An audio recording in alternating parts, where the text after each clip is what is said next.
What's up, sports world, man? You got one take Zay up in the building. We talking sports Sunday, man. Happy Easter, going out to everybody and their families. Y'all know we in the midst of March Madness right now. We had some monster action last night. We got the women's championship game taking place today. um, Shout out to everybody in the crew. We got Level Up Sports 10 with Mossberg. We got Rob with WTP for life.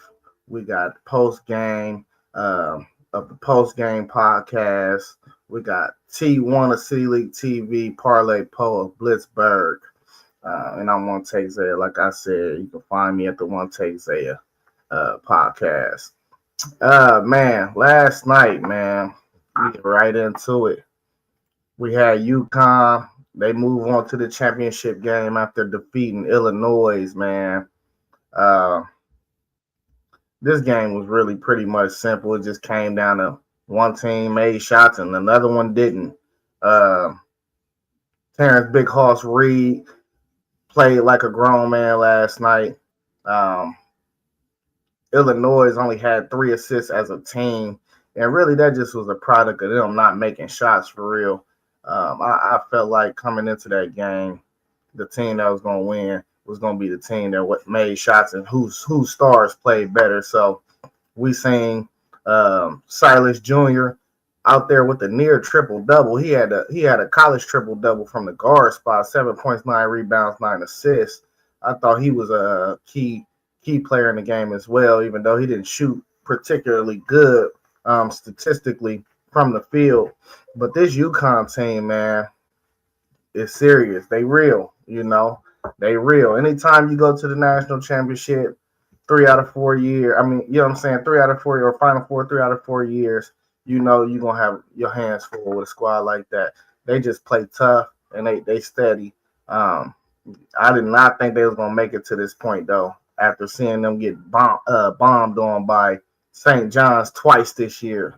But, hey, Danny Hurley is probably the best coach in college basketball for me. Throughout that whole game, I thought it was a lot of one-on-one ball going on for Illinois. I think UConn kind of took them out of what they typically try to do on the offense end.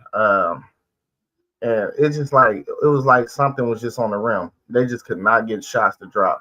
I thought Keaton Wagler did everything he could in his power to try to keep his team in the game. But like I said, that boy Reed Jr. is just a grown man. That's all that is. He's just a grown man. So UConn will advance, and they will take on the Michigan Wolverines, who absolutely handled Arizona yesterday. Even without Lindenborg for most of that game, it was just like Arizona had no answer. So we're gonna have a UConn versus Michigan national championship.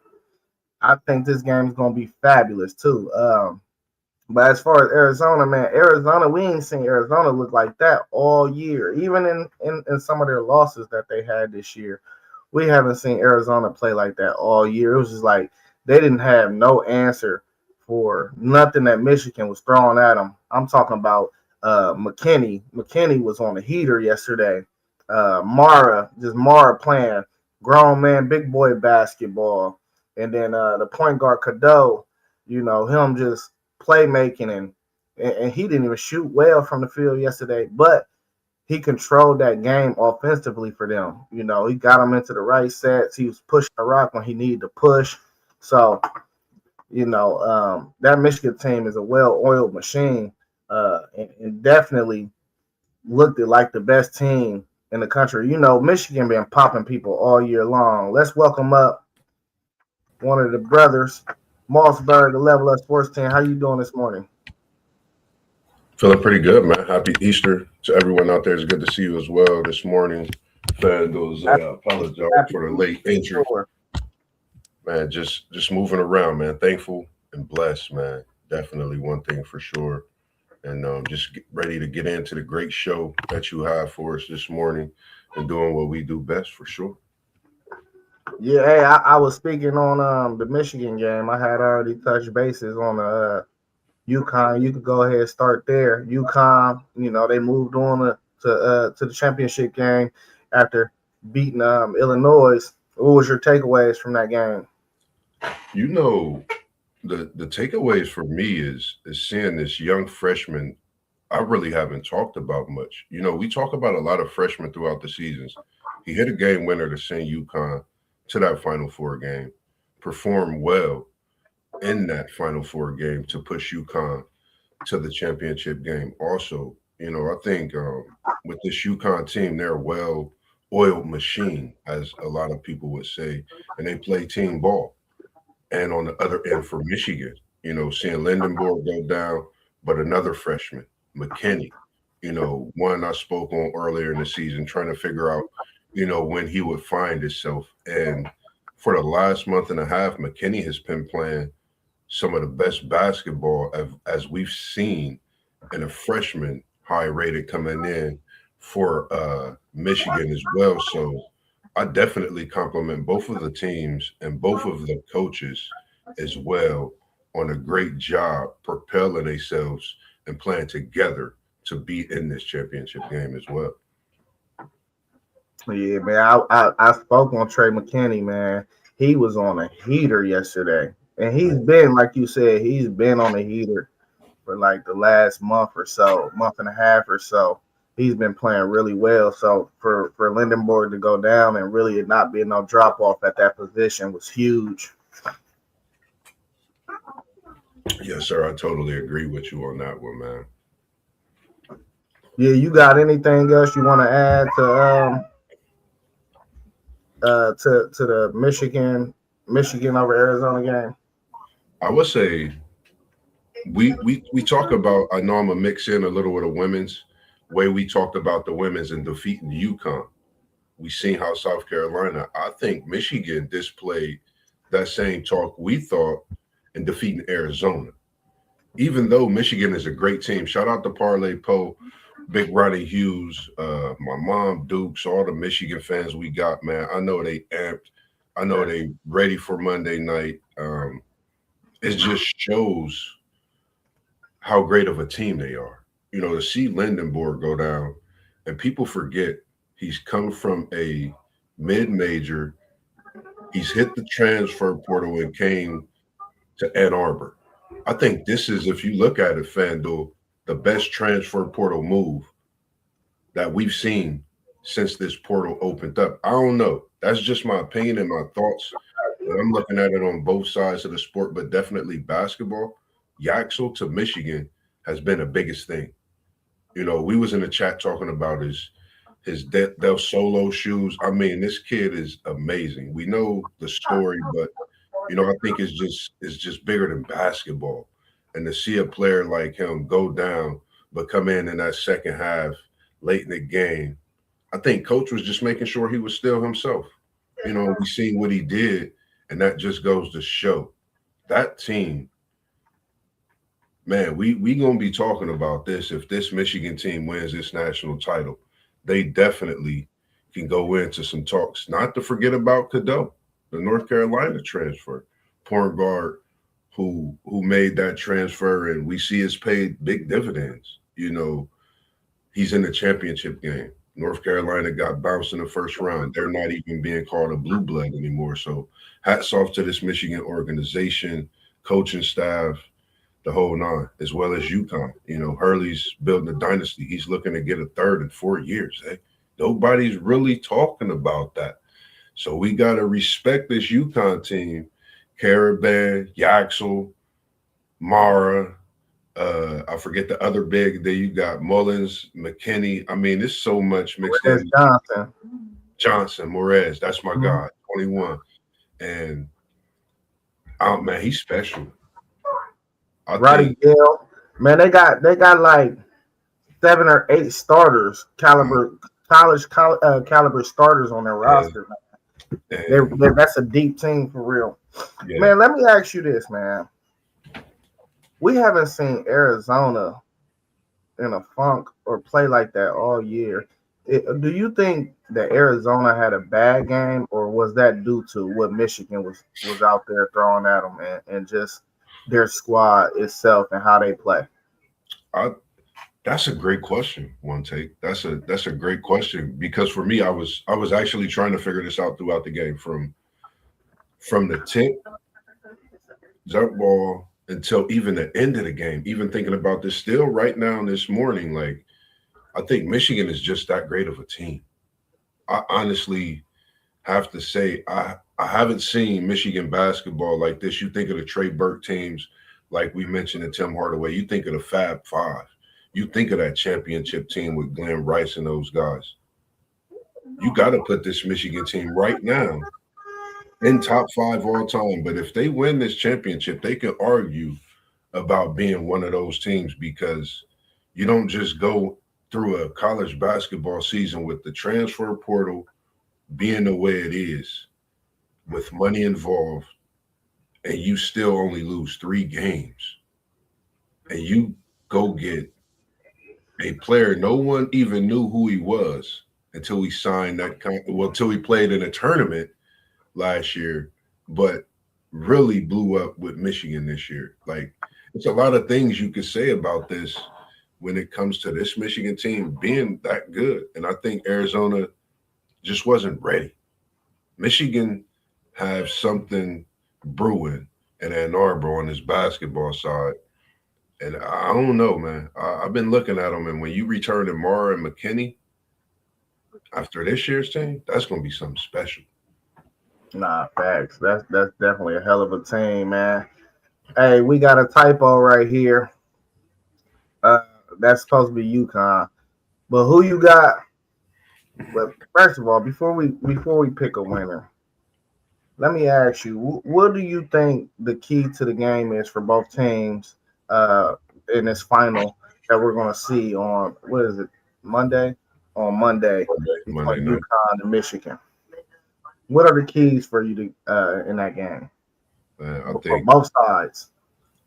stars going to be stars. Stars got to be stars. That's one thing for sure. Shooters got to shoot.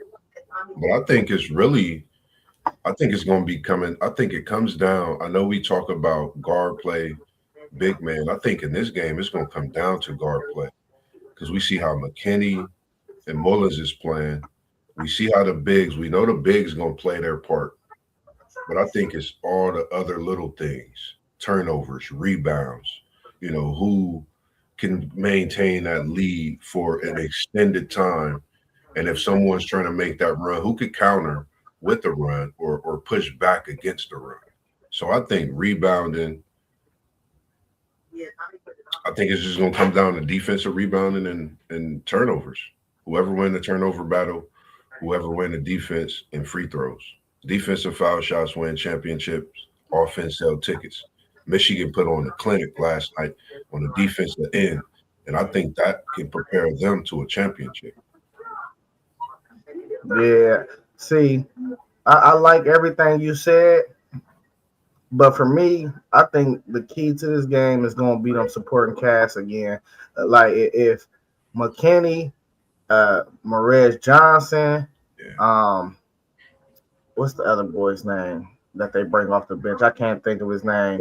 Barnett, But what's his name? the Barnett that's been starting a little bit lately. No, Roddy Gale. That's what I was Roddy thinking Gale. about. Roddy Gale. If those three can show up and give them solid minutes, if we know Murray Johnson, he's a starter, but he's not what we would call the star of the team. We get that to Elliot Padu, Mara, and Lindenborg. We definitely got to see if Lindenborg, how healthy he gonna be in that game with that bum ankle he on. He gonna be playing on one flat tire probably. But he already said, I'm playing. He said he already came out and said, I'm playing. They might have to shoot his ankle up with that stuff.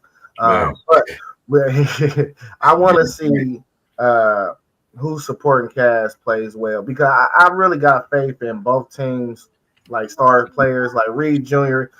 I don't think he plays the type of style where you're going to get a bad game out of him. He's probably going to be somewhere from like 7-4-11 from the field with his 18 points, his 10 rebounds. You know what I mean? He's typically just solid like that.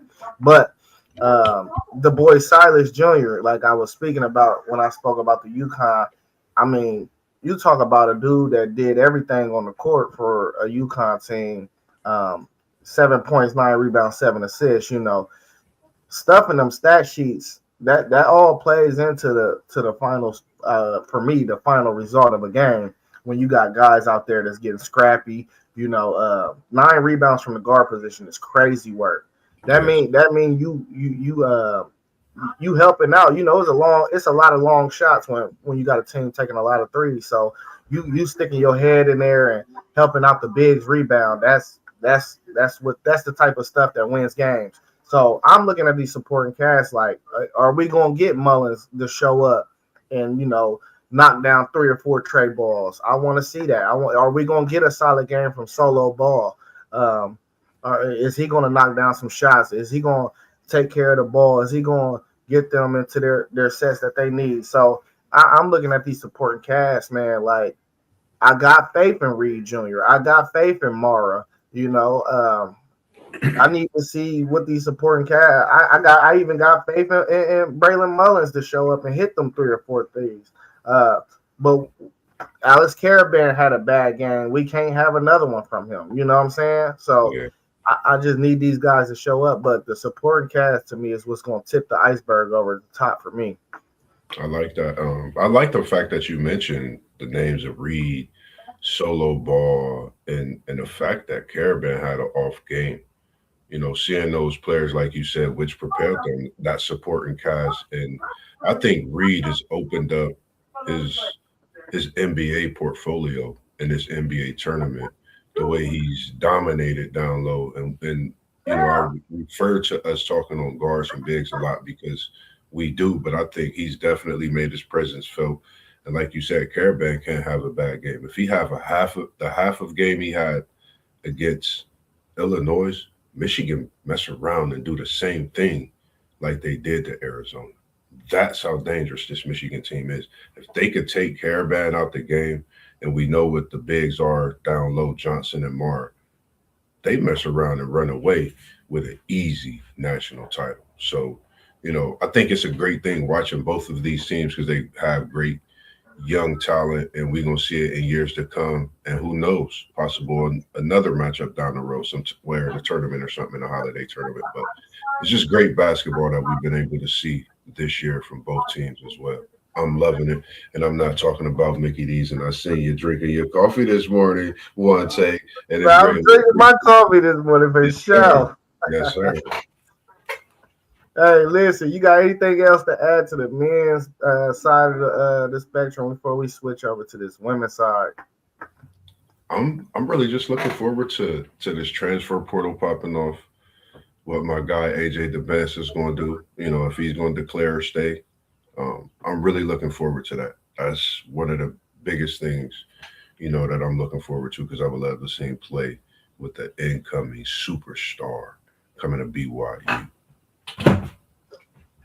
Hey, before we talk about the championship game, man, I low key want to go back and review the 2 Final Four matchups we had between South Carolina and the UConn Huskies. South Carolina pulled off that upset, did the improbable, what many people thought they couldn't do by upsetting an undefeated UConn team. Man, what a hell of a game, though, if you watched it. Did you catch that game? When I say I was grooving, man, so crazy, Zay. I wasn't even able to watch it. I just looked at the highlights. Like I watched the highlight game. It was like they had multiple, different tenures of it. I watched one for like 10 minutes, 17, 25. Man, Staley is built different. I really had to go look at this portfolio. I didn't mean to cut you off, but I really had to go look at her whole, 2008 to present, her real life dominance in college basketball, bringing North Carolina from a team no one thought about, middle of the road, like you just walking down the street with nobody on it, one take. And then a couple of years later, guess what? You're not walking up this road by yourself. You got your squad, you got the city, you got everybody behind you, and she's won the coach of the year 3 years in a row. At one point, just missed a year last year and this year, but 3 years in a row, bringing a team to where they are. Seeing Raven Johnson perform the way she did, I mean, this team is dangerous, and that's the one thing I did mention. And I think they played the type of game to get them to this point. I only think we've seen just a smidget because I think there's more left in that tank based on what I seen at the end of that UConn South Carolina game. Yeah, man. South Carolina took it right to them. Yeah. It was just like we just gonna be tougher than y'all. We're gonna play more physical than y'all. I feel like by the time UConn caught the vibe of the intensity that South Carolina was playing, it was already established into the game. Like we gonna be the more grittier team, bro. And I think that's how they got it done for real. Because really, in that third quarter, the beginning of that third quarter, UConn turned it up. They really started trying to turn it up. But once South Carolina took that punch, that jab that UConn was throwing at them, and they adjusted just to the intensity that they turned up. They settled back down and they got back to regular programming. And when I tell you they killed UConn on the boards, they killed them. And that's just toughness. Rebounding is a lot to do with toughness, and I just think they were just a tougher basketball team. Yeah. What did you think about that interaction between Dawn Staley and Gino Auriemma? It's funny because I've watched it numerous times.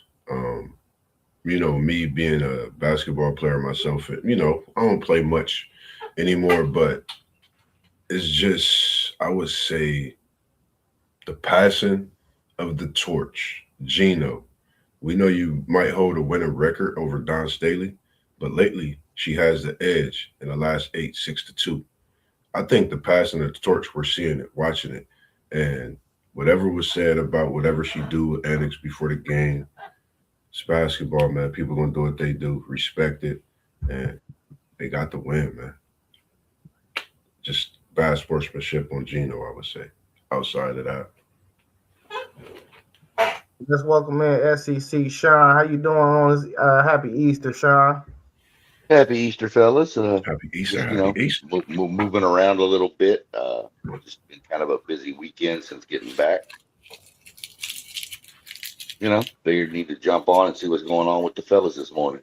It's good to see you in here, man. Hey, we were talking about that interaction between Gino Auriemma and Dawn Staley. What, you got any thoughts on that? And I don't know. I mean, Gino came out and said he was mad because she didn't shake his hand pregame. I mean, come on, bro. I mean, she walked down, shook everybody else's hand. I mean, I guess. But to hold a grudge over a pregame handshake with a coach, I just don't get it. I mean, I'm sure frustration from the game. It was probably a little culmination of everything. I know he went off on a rant at mid-game about the refs, and it was just like the perfect storm for Gino. Everything just kind of piled up, and he just let it out on Dawn at the end. I don't know. It's a bad look. I mean, it is what it is. I mean, I'm not too worried about it. I mean, it did kind of take away from the domination of South Carolina put on UConn, which I heard you mention a minute ago. Nobody saw that coming. I mean, everybody. Yeah, I think everybody penciled UConn all the way through their little bracket, all the way to the end. Not I. Zay had South Carolina. No, I had UCLA. UCLA. Oh, that's right, UCLA. I had Texas. Yeah. So, the way they beat them, though, was just impressive. And then jumping over real quick to the UCLA Texas game, Booker had the worst game she's had probably in her whole basketball career. 3 of 23 from the field. UCLA avenged their loss earlier in the season. So yeah, we're gonna get to that, Sean. We're gonna get to that. Hold on, though. Hold on. Before we get to that Texas game and UCLA game, let's finish off this Don Staley, South Carolina. Man, listen, Don Staley shook his hand before the game. I seen the video. So that was just Gino being a sore loser, in my opinion. And it reminds me of You Got Served, the early scene when they lost to the Crew. And it's like, y'all been whooping tail for how long? And y'all mad now that y'all got y'all tail whooped, you know? And that's just that's the hot kid on the block taking an L, you know what I'm saying? So I don't know. That's a bad look, man. You one of the best coaches, forget now, all time. You can't be moving like that, man. He got to fix that. It was a lot of, not to cut you off, Zay, my bad. It was a lot that's went on social media about this. Like, you seeing people that's played ball respectively on every level, you know, talking about this. This is something for me, like, I'm really going to look into next year. I'm looking now at, you know, transfer portal, all of this stuff that's coming up and that's approaching. You know, with Staley saying she's not going to address anything till after the tournament. I'm ready for the popcorn that I'm going to be having, because it's only the beginning, and I think something that's still going to brew. You know, I think both of them going to continue to coach, of course, but I think it's going to spill even into next season with where SC is at. And like I said, Don Staley basically holds the upper hand right now, even though Gina overall 13-9 in the last 8, Don Staley has won 6. You basically run Gino right now. No one has done that in college basketball outside of the late great rest in peace to Pat Summitt. We know how she is to basketball on the college women's side. So that's just my thoughts on that alone. Yeah. Y'all got anything else to add to that game before we switch over? All right, hey, go ahead, SEC Sean. Go ahead, talk about that Texas UCLA game. Yeah, that was my bad for jumping ahead. I thought y'all had already started talking about that one before I joined in, but again, you know, Booker 3 of 23 from the field, gets in foul trouble with 4 fouls. You know, UCLA did lose to Texas earlier in the year. If I'm not mistaken, it was a close game. I'd have to go back and look up the score, but I think it was a pretty close game. And it just goes, I mean, to me, it shows you that you can't take earlier season results like November all the way into March. Teams progress, teams get better. Texas just, to be honest, Texas just ran into a buzzsaw that's playing right now, which is UCLA. They've won, how many games in a row have they won now? I mean, they played Texas like game 7, so they're on like down there probably 28 games in a row right now. 28 to 30, somewhere in that range.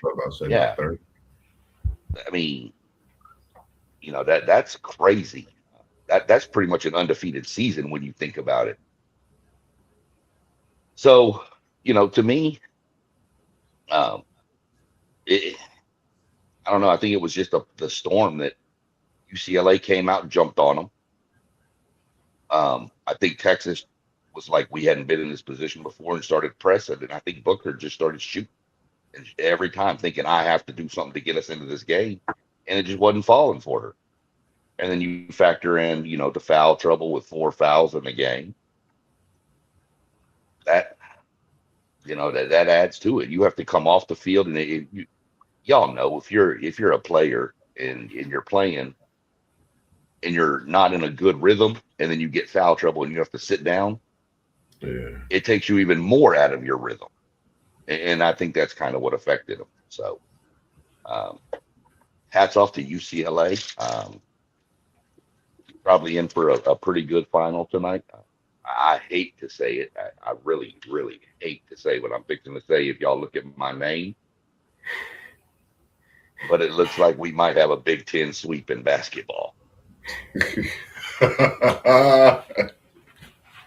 Luckily, we're in the real. Luckily, well, what scares me even more is we might have a Big Ten sweep in all the major sports with baseball too, because UCLA's baseball team looks really good.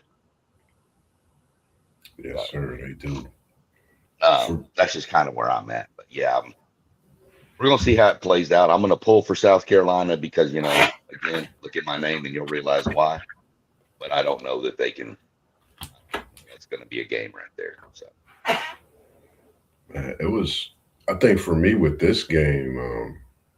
UCLA 30-game win streak coming in. That's tough. Like you said, coming back. Beating the team. November doesn't mean anything. It's March. They haven't just won 30 games without no game plan on what they're going to do. They've been waiting for this game. And for me, being a Matty Booker fan, I was blown away. If you would have asked me even to bet some money, FanDuel, I'm not a bettor. I would have sent you the money and put that money up on Matty Booker getting them buckets in the Final Four. So for me, it was tough watching it, knowing how great of a player she is. But that goes to show how great of a team UCLA is. They have the coach of the year. We can't forget that. She's not just over there talking to that team. She's coaching that team. And she's been on the mission, I'm going to say, since last year. This is the first berth for UCLA in the national title on the women's side. Betts out there looking like a Bill Walton or a Luau Cinder. We know what those days were like for UCLA on the men's side. So I think it's time. Kiki Rice, young Betts, the sister, and a supporting cast. Sixth player of the year. And Angela, she's special. Alongside Gabriella, she played phenomenal in that game. So, it just goes to show this UCLA team they have something to prove. I think both teams that we're seeing in this women's side of the national championship came in with a monkey on their back, something, from last season, feeling like they should have been there, and they're here now. So I think we're going to see a great game. It's tough, to pick this. It's like a pick'em for me, but I'm going Dawn Staley. I know what she's about, the way Raven Johnson plays, and I'm a Joyce Edwards fan. I think Joyce Edwards comes out and she gets a good double-double, 20 and 10 in the championship game and propel South Carolina to another championship in a Dawn Staley era. Yeah, I got to give a shout out to Corey Close, UCLA's head coach, and Gabriella Jaquez. I think they were clearly the front runners of this game. I know we speak about Lauren Betts, but I think the game plan was very simple for UCLA, and you noticed it. It was, we're not going to let Madison Booker beat us. There was times where Texas done swung the ball a few times, and you got a defender stuck in the middle of in an island, and you have to choose who are you going to run out and guard. And a lot of those times you seen the person run to Madison Booker, and they didn't even just care about the other person, and that's just not letting her get no good looks at all. And that's how it was the whole game. And when we talk about Gabriella Jaquez, she was all over Madison Booker that whole game. And even when, Madison Booker was able to maybe get a pick or get some type of form of separation, she ran into Lauren Betts almost every time. And that's just a great defensive plan. I felt like, if you go, especially with a player like Madison Booker, if you're going to go down, you don't want to go down by letting her beat you. You know what I'm saying? So I thought the game plan was real great. And I got to give all shout out to Corey Close for setting up that game plan. She was like, listen, we know we playing a good team, and we know Madison Booker is probably one of the best players in the country, arguably. We are not going to let this girl get no clean looks. And I don't think she got one clean look all game. Not one. And we know that mid-range that she got is money.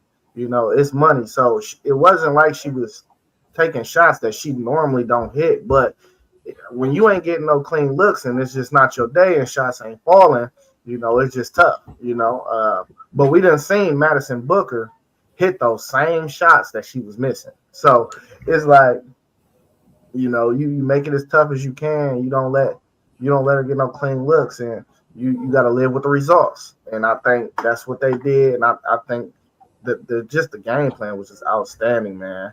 And shout out to Corey Close, like I said, man, because I mean, I don't know how I would guard Madison Booker, but I think we just found out that's the only way you got to guard her. And I ain't seen her play that bad, Sean. Like, this is the worst game she ever played. Absolutely. I wouldn't even say she played bad.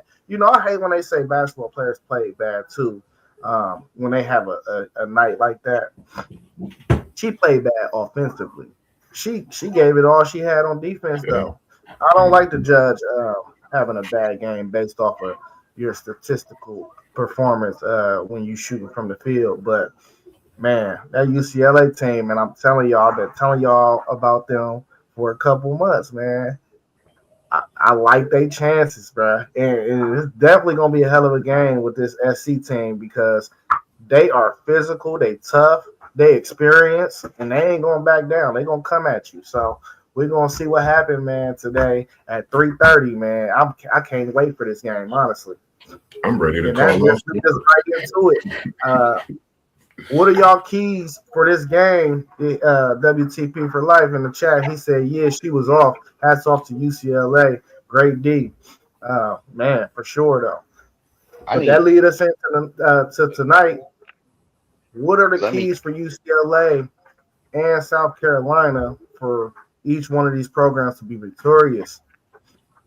Let me, before we jump on that, if somebody can look this up, this is something that I just realized looking at something.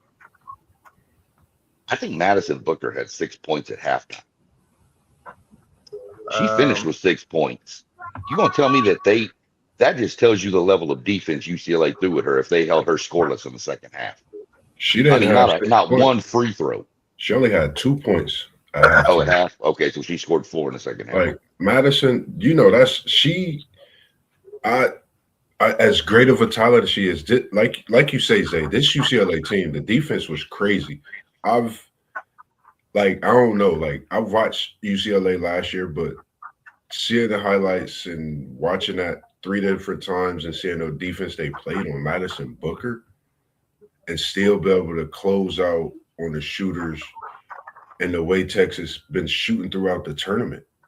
They've been shooting above levels, all over 3-point, even mid, just field goals itself. So that just goes to show how great defense is. And statistically, this is probably the closest national championship when you match up stats. They're first in the Big, first in the SEC, respectively. And down the list in the categories, it's literally neck to neck in averages in what possibly could be an overtime. Who knows, man? I think we're in for a thriller at 3:30. I'm ready to call off work until about 6 o'clock and go in for a half a day just so I can watch the women's game, man. It's really going to be that exciting and a must-see for sure. Hey, listen, as a whole, I don't think I've seen 2 tougher defensive games in the Final Four than these 2. As a whole, both games were defensive games. They were both physical. Yeah, I saw it pop up at the UConn South Carolina game popped up and it said this was the lowest scoring half for either team. And then I turned around and I saw it pop up with the Texas and UCLA game. And it said this is the lowest scoring half for each team. And I went, man, defense is locked in this women's game. They're just shutting people down. So I was pretty impressed with it. My key to this game is going to be, how is the game called? And I hate to put it on the refs, but to me, if they're allowed to play physical, it favors South Carolina. If it's a real quick whistle on any kind of ticky-tack foul, I think that favors UCLA. And I don't want to put it on the refs, but that's just kind of the way most games are going to come down to. How is it officiated? I'm going to lean South Carolina. It's hard to go against a team on a 30-game win streak. I'm going to lean South Carolina due to one thing, and that's Dawn Staley. her experience in these games and how to get her players ready to go, I think is different. UCLA is a great team this year, but they lack the experience of being on that big stage right now. And most of these South Carolina players have been on this stage at least once. So, and Dawn's been there numerous times. So I'm going to lean Dawn Staley to get this. I do think you're in for a really tight game. But I'm gonna lean on the more experienced coach in this game. Man, this is a good one. For me, I think it's gonna be guards versus bigs. I like Raven Johnson. I love the way Joyce Edwards. That's one of my new faves over at South Carolina, Joyce Edwards. I think it comes down to, who really plays better. You got Gabriella, I feel, versus Joyce Edwards. That's going to be the matchup to see. You got Okep versus, Betts, and then you got Rice versus Johnson. Like, those three matchups, I think who wins their matchup. Also, who wins the rebounding edge. And when you win that matchup, you playing defense. Like, if you think about the UCLA, Kiki Rice won her matchup against Rory Harmon. Betts won her matchup, against Madison Booker. So I think you got to win the matchup and then rebound. That propels you. South Carolina, at times, Raven Johnson won her matchup against one of the strongest players and arguably one of the best players we've seen this year. So when you look at it, I think it's matchups, who wins it and who defensively plays and rebounds the ball better. That's what I look at in this game. I throw the refs out the windows because I think they let them play a little bit of basketball. I like the physical side of seeing these women get down. Yeah, Donnell also said, good morning. What's up? Good morning, Donnell. How you doing? Happy Easter. He said offensive rebounds will determine the winner. A lot of the times, them rebound stats do correlate with the one that lost the game. I'm in agreement with you, Moss. It's about matchups. And when I look at Okot versus Lauren Betts, Medina versus Lauren, I think that's going to be the determining matchup that wins this game or not. You got 6'6" versus 6'7". If Okot can kind of contain Lauren a bit, because I think one problem UCLA be running into, and this is just my humble opinion, sometimes when a game is getting sticky, they get away from putting her on the block. They always want to put her into a pick and roll action. I'm like, no, just send her to the block and throw it in and slow it down.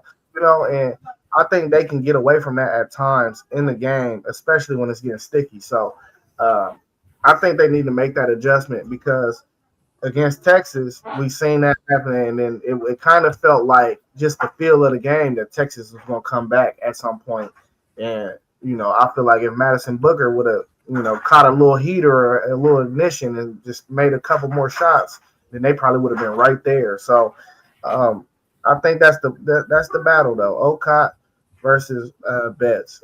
And whoever probably – and not even statistically. I don't even think whoever has the better statistics.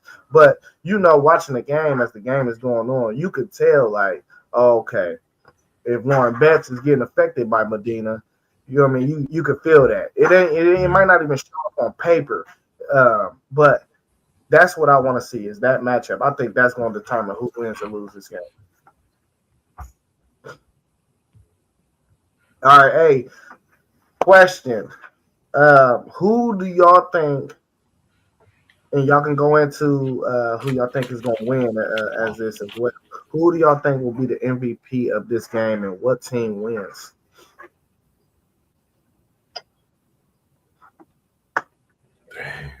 This is a good question. Great question. I'm gonna go with my girl, man. I'm going with my girl. She's been having a sensation super sophomore season. That's, I remember my years. That's really when I first started playing in high school. First really ever time playing organized ball where it meant something. Sophomore year in high school. I think she's gonna have a great game. I think it's meant for her style of play, being a wing player, being able to dribble, rebound. She has all the tools, man. And I'm going with Joyce Edwards as my MVP. I know everybody, a given as Raven Johnson, Lauren Betts, those type of players, but I think Joyce Edwards can be very effective in this game the way she shoots the ball from outside also. Yeah. I don't know. What's the there's a couple different ways you can go with this. I'm gonna take the I forget her name, the big for South Carolina, their Okay. center. Who, Okay. Medina? Yeah, I guess. I forget her name, but controlling the paint, controlling the rebounding game. Maybe, that's going to be my key is she has to be able to match Beth. Beth is going to do what she do, but she has to be able to match her or outplay her. And I think that's going to be the key and who could be the MVP to this game. But to be honest, the MVP in my mind is going to be if South Carolina wins, Dawn Staley and the way she goes about attacking that UCLA team. Yeah. You could make a case. The other case I was going to make was for Johnson, Raven. She got to be able to control the ball, control the game, control the tempo, control everything aspect of it. But I'm going to go with the big down there. I think that's going to be the huge key with the rebounding and how she plays bets and trying to stay out of foul trouble to match that intensity. And that's kind of where I lean with it. Yeah, Rob said South Carolina might try to run on Betts with their big. Yeah, Medina is a rim-to-rim type of big. She could definitely get up and down the court. Yeah. It's crazy how Dawn Staley find those. Like, she keeps that big in a rotation that's young, but the IQ, like they do what she does her role, plays her role, gets up and down the court and plays big. Like, I think we need to, not that we don't see enough of it, but I think that's what's taking me away from the men's game. It's a lot of three balls, but you got players trying to do so much sometimes, and it's not within their role. That's what I like about the women's game, man. It's really changing, and you seeing players be great. And the reason, again, for Joyce Edwards is because she got to go against Gabriella, probably guard Kiki. She's going to be matched up against quite a few different players to where we'll see a different aspect of her game, and that's what I've been liking, how her game has grown throughout the season. So I'm with Joyce, man. Special. Yeah, in games like this, man, I like players like Gianni Neekins from UCLA. 43% from the 3-point line. We know they're going to throw it down to Lauren Betts. We got to hit some perimeter shots today to keep them honest and the doubles off. I wonder if Dawn Staley is going to double Lauren Betts, though. I wonder if she has faith in Medina Okot enough to play her one-on-one. We'll see. I would try it out first, but if Lauren is on the heater and you have to start doubling, I think the game opens up for people like Gianni. So that's my little hidden one. I think maybe she could hit about 5 threes in this game, and a layup and be the leading scorer, in the whole game. I think there's going to be another defensive battle, though. I do not think we're going to see a high-scoring game. So 15, 16 points, you well off probably the leading scorer in the game to me.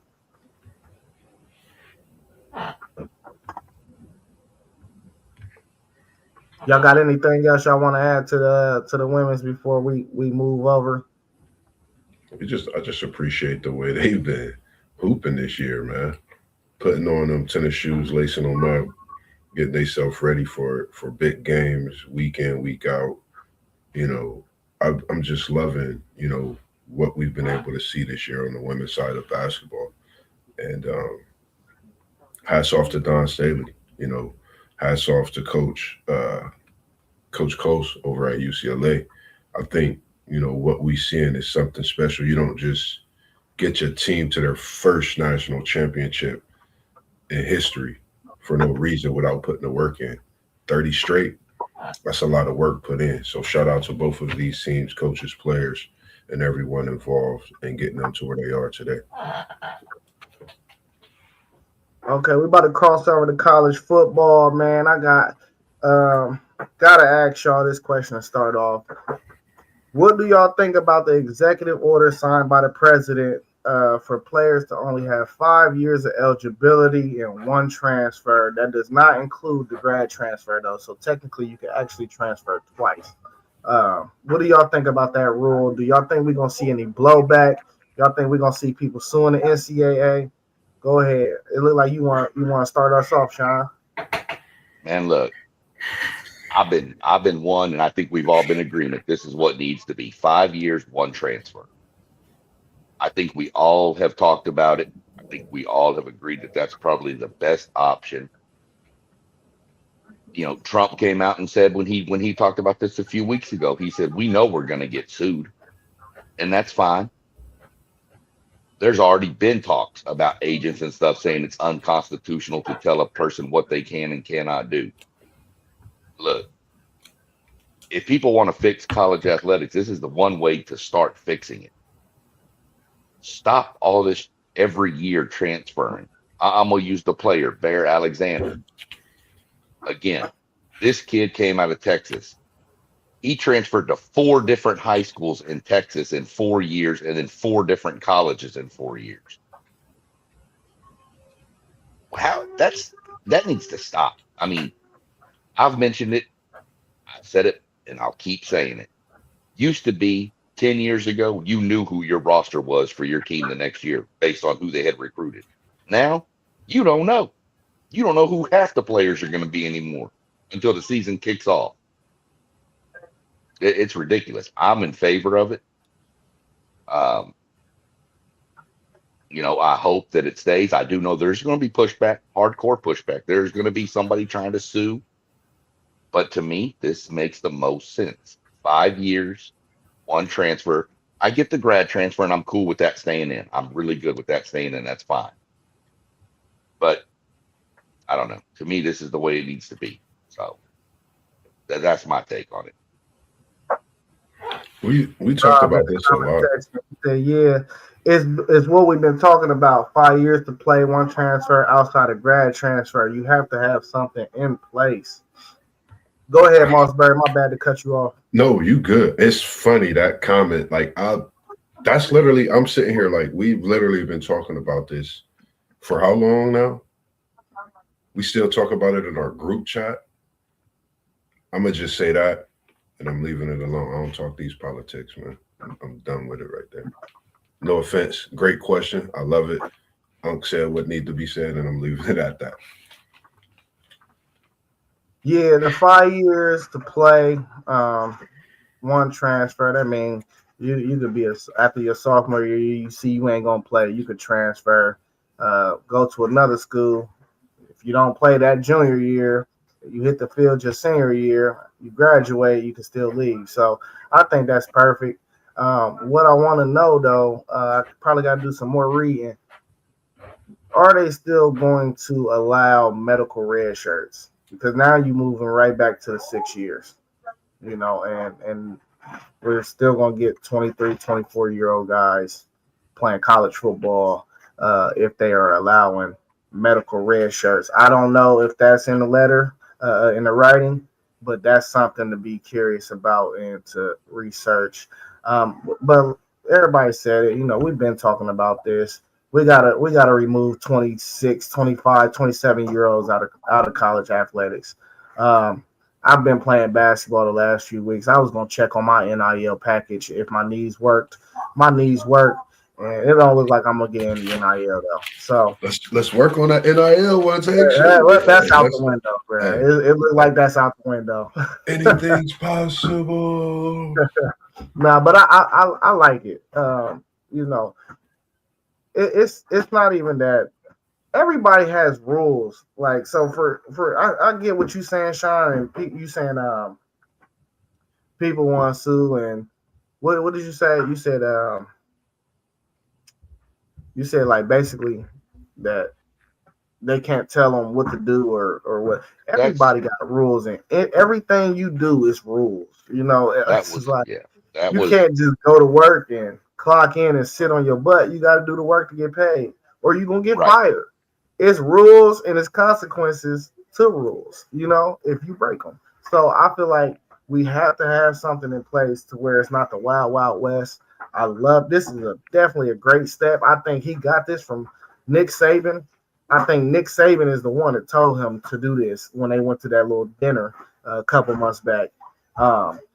Just because I think Nick Saban understands, and Sean touched on this, it is so difficult for these coaches to build their rosters each year when all these dudes are in the portal transferring every year, bro. They don't even know who's going to be on their team. So how do y'all want the product of the sport to be when 95% of the teams aren't your Texases and your Ohio States and your Notre Dames. They're not the biggest program, so they're not going to have the best talent as those programs. So you need your guys to at least to be able to gel. And what better way to do that to make guys stay in school for multiple years and they're going to be on your roster. So I think that's a very good step in the right direction. It's so many different talks from this. The reason, of course I have my opinions in certain ways. I just don't do, a lot of the politic talk. And I don't think this, rightfully so, because I think that'll lead into that. But I know we've discussed this, many times when it comes to that. It just gives me the thought of SEC, Sean, what if we all came up with writing and saying the same thing for the past year? That's why I'm trying to stay away from it, because it's like, if we came up with the same writing and sent that in, would it be seen? Would it get talked about? But that's why I say I just try not to talk about certain things, but I agree on what we talked about when it comes to this eligibility thing. And that's just it, man. They need to have it taken care of. But see, to me, it's not really talking politics, because we've been talking about it. Other sports people on podcasts have been talking about this is what it needs to be. The fact is the NCAA is scared to do anything by themselves. They figure, let's get the federal government involved, and then people won't push back on us. That's not the case. I mean, like I said, there have been people out there there's articles out there where people are saying that they'll fight this, they'll sue. Well, okay, what are you going to sue for? Who are you going to sue? Are you going to sue the NCAA, or are you going to sue the federal government? Because I hate to tell you, but a 19-year-old kid, no matter what NIL he has, doesn't have the money the federal government has. Right. I promise. The federal government can outspend him in court. And if they can't, they'll just print more money and outspend you. The NCAA has no power anymore, and that's why they turned to this little dinner with Saban, and who else was Urban Meyer, I think, was there. Numerous other, Hall of Fame players, coaches, top of the top from the sports world were there. And they all probably agreed this was the way to go. And yes, it shouldn't have to come down to the government and the president and all this, no matter who the president is. I don't care who it is. The fact is, at least something's getting done to try to fix it, because it's broken as it is. And that's just my whole thing on it. It's tough to look at seeing that the type of people that we have on the boards, that they have on the boards, not we, that they have on these different boards, couldn't come up with that because they worried about all these other, different litigations and things like that, where it's kids involved. Like, my thing comes to it, that's what you got to care about eventually. But yeah, I'm in agreement with it. Like, we talk about the 5 years, it's just getting out of hand. If it don't get control, I think it's going to cause more turmoil in the years to come, even things we might not think about right now it could cause. So, I think it has to be done something faster than that. Here's the point with that, Moss, with all the boards and all the people on the NCAA boards. They can make these rules, but let's go back and look. They try to implement rules, and what happens? People sue them, and then They deny it, and then they go to get a judge from their school. Use Ole Miss as an example, just an example. No knock at Ole Miss. They go get a judge who went to Ole Miss to overturn the judgment that was already in place by a judge. Right. I mean, It's crazy, okay. man. Let me see. Manziel. I think Johnny Manziel got a couple years left. I think Mike Evans had a year left. All right, we fixing to go rock A&M real quick because we'll just get a judge. I guarantee there's a judge from Texas A&M that would sign off on giving them eligibility back. I promise you. So, that's why the board from the NCAA has no power anymore. They are that fierce lion with no teeth or claws. It's All what the they are. bank. And they got all the bank. From a distance, they look scary as hell. But when you get up close, ain't nothing but a little calico cat chilling there. So, yeah, That's why I think I think the only thing, because you absolutely right, Sean. I think the only thing that's going to actually work is if the players create a union and we start doing contractual agreements to where we got to re-up on different just different things, just like the 5 years. Maybe you do 10-year contract, 5 years to play, one transfer outside of grads. And then, once the 10 years is up, you go back to the drawing board. You ask, is this working for the sport? The players can speak their piece. The NCAA can speak their piece, and we can meet in the middle somewhere. But I think the only way that's going to work is if the players get a union, and you got to turn these players into, paid employees. Basically, if you got a union, now they're paid employees. And we need to file taxes and everything. So, and I agree with that. Know, but here's the follow up to that real quick, Zay. You really think we're gonna get a bunch of 18, 19-year-old kids to agree on anything? It's not that they're going to be at the table, but every student body, there's going to be representatives for them. So, right.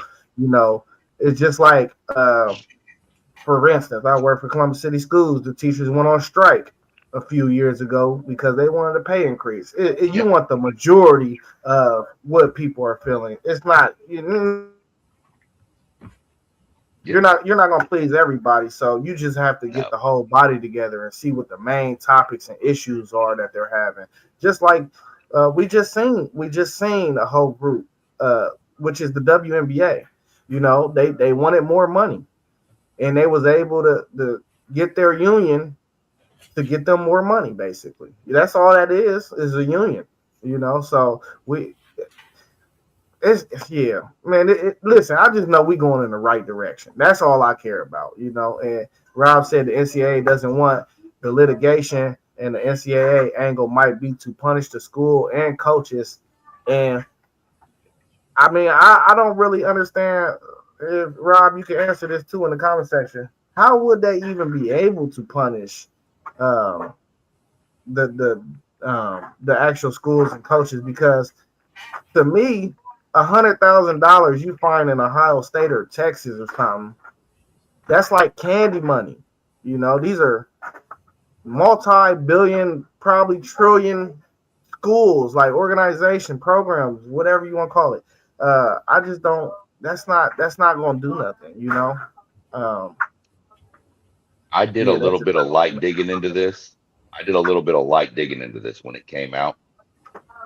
And I think, and I don't know, I don't want to speak for you, Rob, so please correct me if I'm wrong, but it wasn't, this came out when the executive order was signed, stating that teams that violate this and the transfer and all this stuff, they're going to potentially have federal funding withheld from them. So that might be the angle he's going. Billion, huh? Yeah. So that may be, and then not only that, there's something in there about communicating with transfers and in the window and outside of the window, and teams that are in violation will lose 5 scholarships for the year, and a coach would have to miss 6 games. 6 games out of a 12, 13 games. That's a lot to miss a head coach. Yeah, you refreshing my memory. It's also a 5 scholarship loss too, or something like that. Yeah, it's a reduction of 5 scholarships, a 6-game ban from the head coach, and loss of possible federal funding. That's and Yeah. I think So you all of just that tapped is for in. messing with the portal. You just tapped in what he was talking about. He said he was making the point about the tampering with the transfer portal. That's what I was pretty sure that the trend, because you had all this with Clemson and Dabo whining about Ole Miss, and all that. So that's why that's all in there. But yeah, I mean, you talk about this tampering, that's going to stop some of that. I'm sorry, you lose a Ryan Day or a Mike Elko or, uh, Steve Sarkisian or who's your coach? Well, Moss, y'all might want to lose your coach for 6 games, but that's a different subject. But Leave me alone. But you lose one of them coaches for 6 games, man. That's half your season, plus the reduction of 5 scholarships and federal. That puts a little ding in the wallet there and in the little bit. So we'll see what happens. But we're to me, we're heading in the right direction with all. All right. Do y'all got any spring update y'all want to speak on? It's the last question I got before we get out of here. Y'all got any spring updates from y'all's teams? Trying to stay healthy at the wide receiver position for us.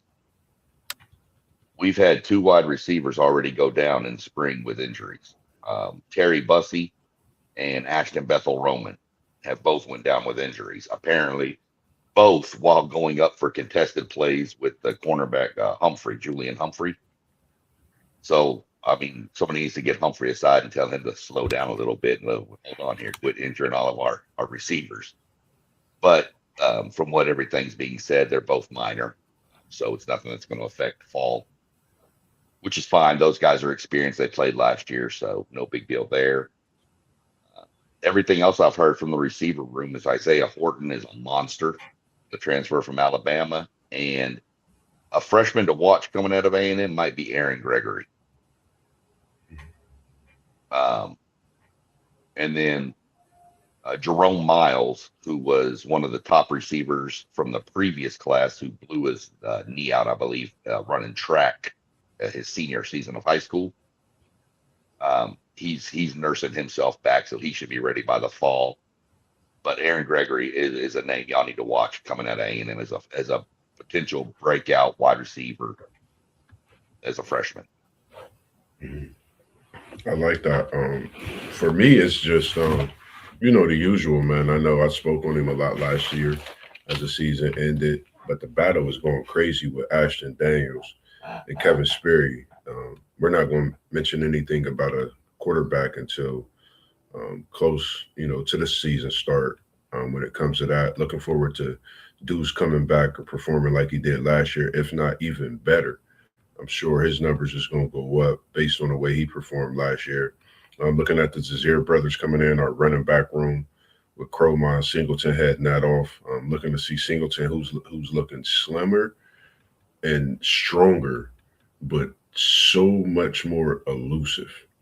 It's been ranting and raving about the way he's looked, even as he performed later stages of the year, second half of the season last year, and throughout the season, he looked very good. So freshman that I have my eye on is Rylan Kennedy, who's been having eyes all over the place on him. He's just a great freshman, I think, that's been playing very well up until this point, and I think he'll continue to do that.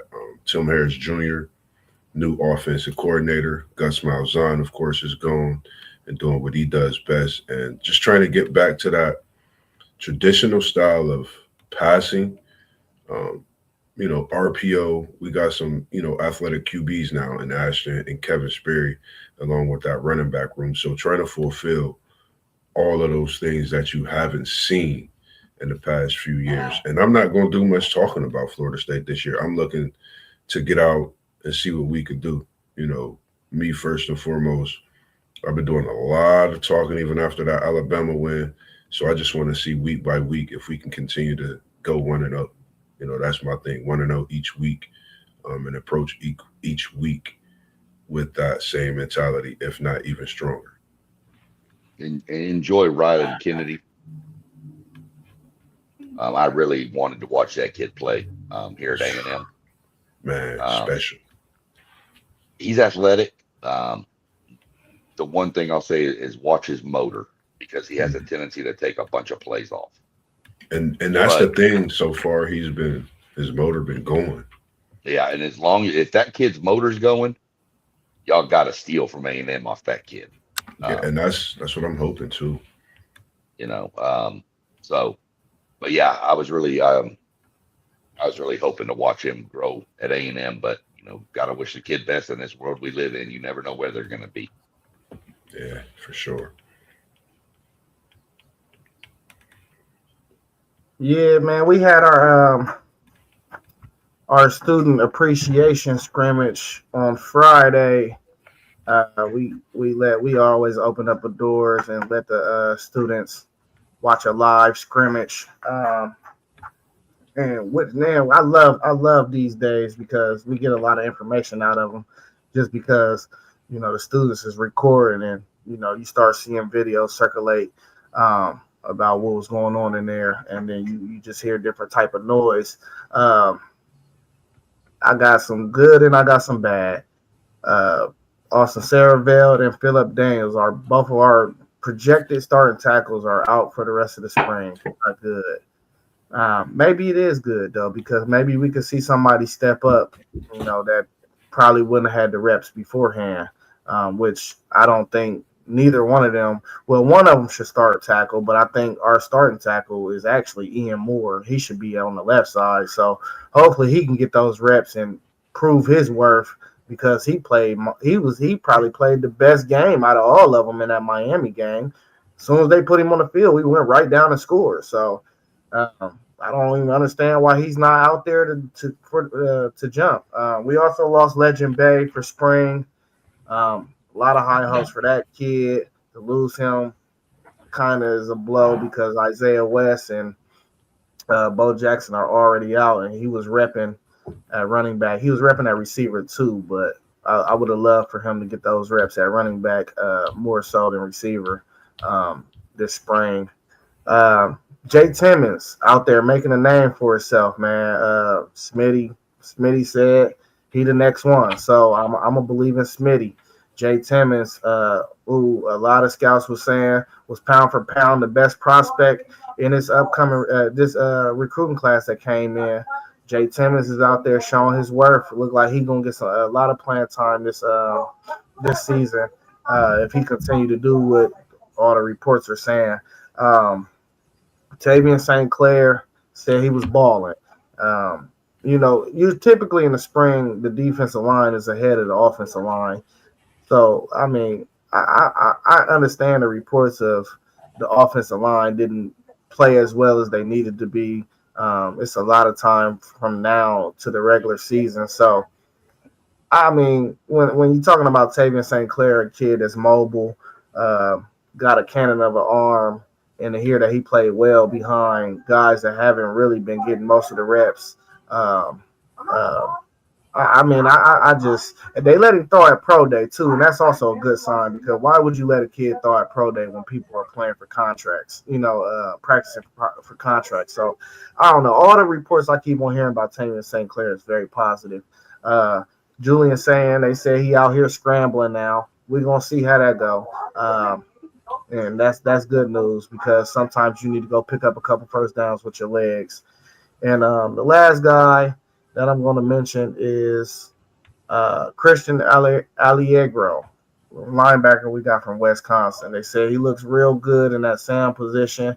We've been doing a lot of 5-down, one linebacker installs, and he's been the Arvell Reese, I guess, thus far. So hearing a lot of good things about Christian Allegro. We still got injuries at that position as well, with Pettijohn being out for the spring. So yeah, that's pretty much my rundown from what I got right now. I've already spoke about Devin Sanchez on the last time we spoke, I believe, about spring football. Devin Sanchez looked like he's about to be the number one corner this year. But yeah, that's all I got to add. Y'all got anything else y'all need to add? Well, yeah, Devin Sanchez is going to be good. Devin Sanchez is going to be good. He's Houston, Texas, man. North Shore Yeah, High School. I get to see it on the field, man. I told you Dude that's is, one of my guys I like. look, if you're a lockdown corner at North Shore High School in Texas high school football, you probably one of the best in the nation. Oh my God, I forgot one Texas kid. Oh my God, I am so sorry, Buckeye Nation. They said Brock Boyd is out of this world. He was the first freshman to lose his black stripe. Yeah. He actually broke the Ohio State record for losing your black stripe as a freshman. He lost his black stripe in 6 days, in 6 practices. So Brock Boyd, we hear a lot about Chris Henry Jr. Brock Boyd. We might see Brock Boyd as the first freshman receiver on that field this year. Yeah, I don't remember where he went to school at. I have to look him up. I forget what high school he went to. I will say one big question everybody had coming into the season real quick on A&M was, did they make the right offensive coordinator decision with Holman Wiggins? Now, this is coming out of spring ball, but everything I'm hearing from the receivers and the quarterbacks and all the offensive players, they love the direction his offense is going versus what it was. And Colin Klein had a good offense, don't get me wrong, but they seem to like it's apparently going to be more explosive and dynamic than what it has been in the past. So that makes me, okay, the kids have bought in. Now let's execute it. Yeah. Can't have no thinking this time you can't have no offense that people can really play on a video game. You got to go out there and you got to get creative, and use those different styles, and just come up with things and use your players to their skill set. So I totally agree. I think I think that's hopefully the move that we making. I think we are, with us having, like I said, this QB battle with these quarterbacks now that I've seen, and they both look good. Kevin Sperry's my guy. I want him starting, but no disrespect to Ashton Daniels. It's like I'm dealing with what post game dealt with last offseason in the spring. This is really a good battle right now. So just goes to show, could be the coaching changes sometimes in certain positions that benefit the whole team. All right, well, we ain't got nothing else for y'all, man. Happy Easter, everybody tuned in. Hey, it don't cost a thing to subscribe and hit that like button. Please hit that subscribe button and that like button. It helps us out tremendously, man. Y'all know we on Patreon, WTP Sports Dudes 2026, where you can find all episodes from the past, and you can listen to just tap in, man. You're gonna hear everything on there pretty much. All the channels are scrolling down at the bottom. You got Level Up Sports 10, who's at the bottom of the screen with JoJo Mossberg, SEC Shine. You can find him on YouTube as well, SEC Shine. WTP for Life, Rob, who put us all together. Y'all know it. And then we got Post Game with the Post Game podcast. T1 of the City League TV podcast. You can find him on Facebook as well. And Parlay Poe of Blitzburg. And I'm One Take Zaya, man, the One Take Zaya podcast, man. Hey, it was nice seeing y'all this morning. Peace. Yes, sir. We out the building. We out the building.